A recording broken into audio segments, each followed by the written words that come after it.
Our current Year 2 children are the ones that have benefited from the early years involvement right through to Year 2. And we've certainly noticed an increase in our results, our academic results, with reading and writing. And we were really surprised at the progress that the children had made. Having the music complement the academic side of their brains. And we certainly proved it here at Herbert Morrison, where the children did really attain much more than they would have done without this music input. 50% of our children have free school meals, and over 80% have a different ethnic group other than white British. And so we have a great community mix here.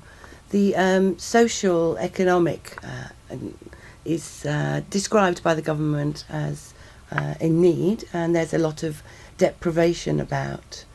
The children come from homes mostly with single parents.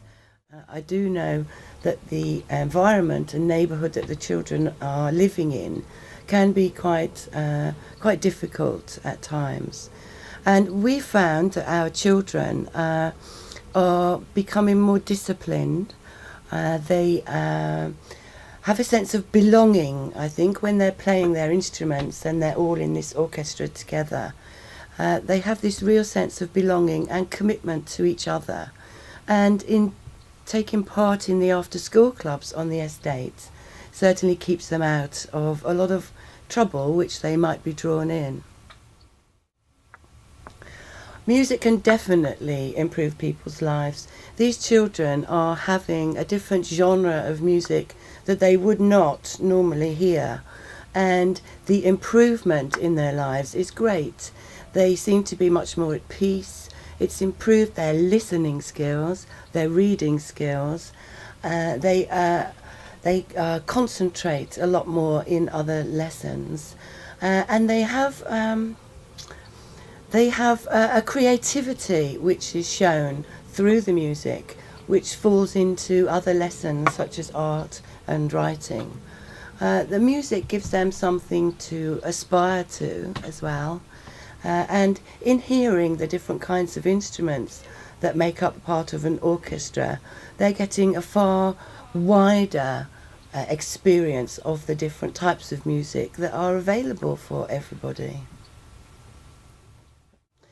Well, the school is situated in a difficult area, and some children are growing up with very difficult problems and very few options. And I do know of one family in particular where the child could have so easily been led down the wrong route of crime and knife and gun and violence. And I know for sure that this In Harmony project has kept him focused, and it's given him a sense of belonging, something worthwhile to do. And I'm very proud of that particular child.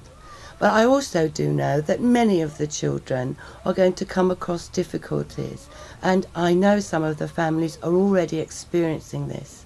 And these children taking part in the music project really have turned their lives around and really have something to look forward to, somewhere they can express themselves and to have this sense of belonging and producing this beautiful music. My biggest worry is that these children cannot afford to buy a violin, a cello, a saxophone, and the music project provides it for them and gives them the teaching for free. If when this project ends and this is just taken away, I think that that would be a crime in itself. And I do hope that in some way somebody will hear this and make sure that this project continues for the well-being of deprived areas and for future generations of young musicians. I should just like to say that from the screechy bits of music that the children first started with to now, when they are playing together in an orchestra and an ensemble, every time I go and watch them and hear them.